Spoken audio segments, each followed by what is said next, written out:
Welcome back नाज़रीन। हिन वक्त हिकिड़ो अफ़सोसनाक वाक़ियो तव्हां सां असीं शेयर कंदा हलंदासीं ऐं ॿिए पासे इन शइ जी बि असांखे ईअं चई सघूं था त जंहिं वक़्तु तव्हांखे ॿुधाए रही आहियां शायदि हिकु ॿी औरत क़तल थी रही हुजे।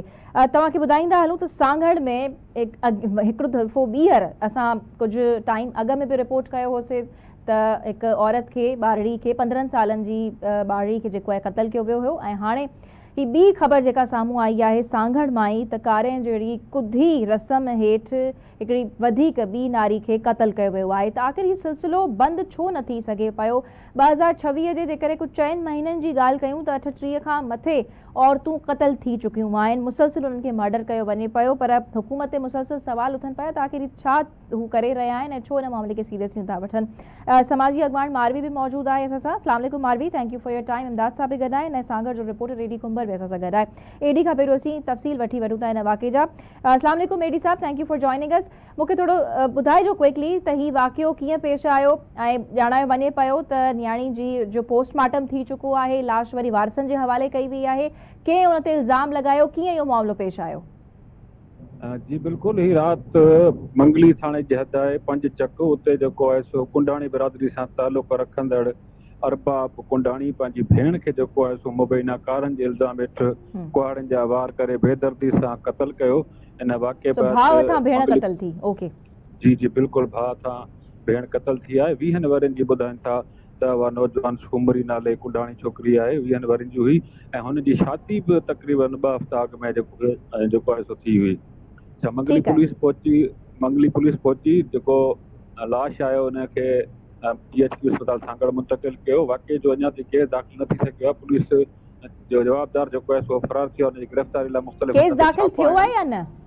केस दाख़िल अञा न थी सघियो आहे। केस दाख़िल न थियो। मारवी वटि वञूं था। मारवी, मुसलसिल औरतूं क़तल थियनि पयूं, छा करणु घुरिजे? किथे कमी कोताही तव्हांखे नज़र अचे पई? सांगड़ मां हिकु ॿियो वाक़ियो साम्हूं अची वियो आहे, न सिर्फ़ु सांगड़ मां पर अॼु के ॾींहं जी ॻाल्हि कयूं त शिकारपुर यानी खानपुर शहर मां बि इहा ख़बर आई आहे त हिकु औरत खे यानी मुड़ुस हुनजे पंहिंजी ज़ाल खे क़तल करे छॾियो आहे इल्ज़ाम मढ़े करे। छा थी रहियो आहे? लैला, तमामु घणी अलार्मिंग सिचुएशन आहे ऐं असां मुसलसिल इन ते 2 महीननि खां इनखे हाईलाइट कयूं था सोशल मीडिया ते, प्रोग्राम्स में, पंहिंजी टॉक्स में, जेके असां प्रोग्राम्स या अहिड़ी वर्कशॉप्स करे सघंदा आहियूं या जेके अवेयरनेस ॻोठनि में, इलाइक़नि में जिते बि वञूं पिया, असां इन मामलनि खे, इन इशू खे घड़ी घड़ी हाईलाइट करण जी कोशिशि था कयूं। इन सां रिलेटेड जेके कानून आहिनि उन जे बारे में माण्हुनि खे ॿुधाइण जी कोशिशि था कयूं। लेकिन इहे केसिस असां ॾिसूं था कि वधंदा वञनि था ऐं असां इन ॻाल्हि खे सम्झूं था कि इहे गैरत ऐं इहे सभु एक्सक्यूज़िस आहिनि। रिपोर्ट वधीक थी रहा है छो त ही मामला ज़ाहिरा पहिरियों बि थींदा हुया पर हाणे छो त मीडिया आहे ऐं थोड़ी घणी आगाही माण्हुनि में आई आहे त असांखे ॿुधाइणु घुरिजे अॻिते ताईं। त तव्हां सम्झो पिया रिपोर्ट वधीक थियनि था पर जेकॾहिं रिपोर्ट थियनि था पोइ बि कन्विक्शन रेट एतिरो घटि छो आहे ऐं सीरियसली छो न वरितो वञे पियो? ज़हन तब्दील छो न थियनि पिया माण्हुनि जा? हमेशा इन ॻाल्हि ते ई असांजे एक्सपीरियंस जे मुताबिक़, रिसर्चिस ऐं एनालिसिस जे मुताबिक़ हमेशह असां इहो ई सम्झंदा आहियूं कि इहे केसिस सदाईं थींदा रहंदा आहिनि। असांखे ख़बर आहे इहे हमेशह रिपोर्ट थियनि था ऐं मीडिया ऐं सोशल मीडिया जे करे इहे हींअर घणो ॿाहिरि अचनि पिया। बट मूंखे इन वक़्तु इहो महसूसु थी रहियो आहे कि माण्हुनि जे अंदरि हिकिड़ी अदम बर्दाश्त ऐं गैरत जे हवाले सां इहे जेके सो कॉल्ड रीतूं आहिनि असांजे मुआशरे में, इहे अञा वधीक फ्रस्ट्रेटेड तौर ते ॿाहिरि बि अचनि पियूं। इहो ईअं नाहे कि केसिस वधनि न पिया, असांखे इहो महसूसु थिए पियो कि केसिस बि रिपोर्ट थियण सां गॾु गॾु वधनि बि पिया। इहा कुधी रस्म ख़तमु थियण जे बजाए अञा वधीक ज़ोर पई पकिड़े। असां इहो ॾिसूं था छो जो बैक टू बैक इन तौर केसिस अचनि पिया। अॼु ई सुबुह जो उथंदे ई पहिरीं सांगड़ वारो वाक़ियो, उन खां पोइ घोटकी में बि हिकिड़े मुड़ुस पंहिंजी ज़ाल खे कारे इल्ज़ाम हेठि क़त्ल करे छॾियो आहे। त तव्हां ॾिसो लैला कि इहे हर रोज़ हर वक़्तु ऐं तव्हांजी उहा ॻाल्हि आहे कि अगरि असां हींअर बि ॻाल्हायूं था त कंहिं न कंहिं औरत सां इहो ज़ुल्म थींदो हूंदो ऐं यकीनन उनखे सोशल मीडिया या कंहिं तौर काफ़ी क्लोज़ली कमु कयो आहे मारवी। सो किथे आख़िर कोताही अचे पई त पुलिस जो कसूर ॾोह हुजे थो जॾहिं ॾाढी क़तल थी वञे थी तॾहिं उन्हनि ताईं मामलो पुॼे पियो या फौरन सां 15 ते माण्हू कॉल करे वठे? 1024 वुमेन डेवलपमेंट डिपार्टमेंट वारो नंबर मौजूदु आहे। लैला, हिकिड़ो असां वटि सखर में हींअर रोहिड़ी में केस थी गुज़रियो आहे जंहिंमें उहा न्याणी पहुती हुई इदारनि ताईं, उहा कोर्ट ताईं बि पहुती, मगर उन जी स्टेटमेंट बाद में उनखे इमोशनली ब्लैकमेल फैमिली कयो ऐं कोर्ट पंहिंजी जजमेंट मटे छॾी, उन न्याणी पंहिंजी स्टेटमेंट प्रेशर में अची करे मटे छॾी। त असां इहो ॾिसूं था कि अञा बि इदारा त पोइ उनखे कमज़ोर प्रोटेक्शन आहिनि ॾिनी इन्हनि वञे हा न। केसिस खे रिस्पॉन्स करण में। एग्जैक्टली, कलेक्टिव रिस्पॉन्सिबिलिटी ज़िम्मेवारी जी ते ॻाल्हि अचे पई त हू सीरियस न लैला, वठनि पिया।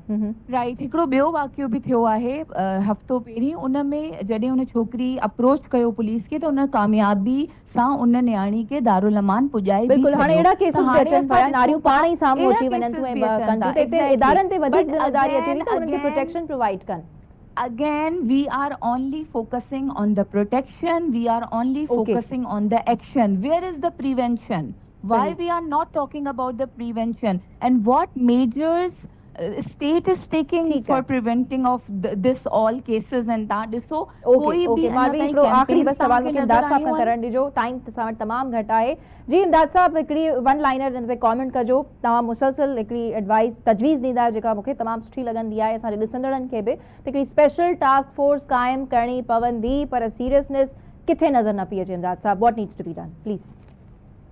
बिल्कुलु लैला, जेस तरह ताईं ही पुलिस जे हथां मां केसिस न वरिता वेंदा ऐं का स्पेशल टास्क फोर्स न ठहंदी, उन वक़्त ताईं ही कारोकारी जी जेका कुधी हिकिड़ी रस्म आहे उहा ख़तमु कोन थींदी। असां हाणे रोज़ानो रिपोर्ट पिया कयूं, बिल्कुलु। ही ओचितो वाद थी आहे, छाकाणि त आउं त 95 खां वठी रिपोर्ट कंदो अचां पियो जॾहिं खां मूं जर्नलिज़म शुरू कई आहे। अच्छा। पर ही ओचितो जेको ट्रिगर थिया आहिनि ही वाक़िया कुझु ॾींहंनि में या कुझु महीननि में, इन लेवल जा वाक़िया असां कॾहिं रिपोर्ट कोन कया आहिनि। इन जो मतिलबु आहे त माण्हुनि खे सज़ा कोन थी मिले, कन्विक्शन रेट कोन्हे ऐं उहे माण्हू आराम सां आज़ाद थी वञनि था। उनजे करे उन्हनि जो जेको आहे हौसलो वधे थो, इन क़िस्म जा एलिमेंट जी जेके जी आहिनि मालवी, इम्पोर्टेंट ॻाल्हि की अदम बर्दाश्त में न रहियो आहे। ठीकु आहे, ठीकु आहे। तो इहो जो टास्क फोर्स आहे जेको बिल्कुलु हिकिड़े हिकिड़े केस खे मंतकी अंजाम ते पहुचाए, साल ॾेढ जे अंदरि अंदरि जेकॾहिं प्रैक्टिस थी त इहो रेशो जेको आहे तमामु घटिजी वेंदो। थी सघे थो। उन पासे थैंक यू सो हुकूमत खे मच वञणु इमदाद घुरिजे। साहब, तव्हां साहब, तमामु एजुकेट समूरे करण जी बि ज़रूरत आहे। तमामु जी। घणी माण्हू एजुकेट न आहिनि, उहे फ़खुर था महसूस कनि, फ़खुर था महसूस कनि औरतुनि खे बिल्कुलु क़त्ल करे ऐं फैमिली जो ऑनर रीस्टोर करे।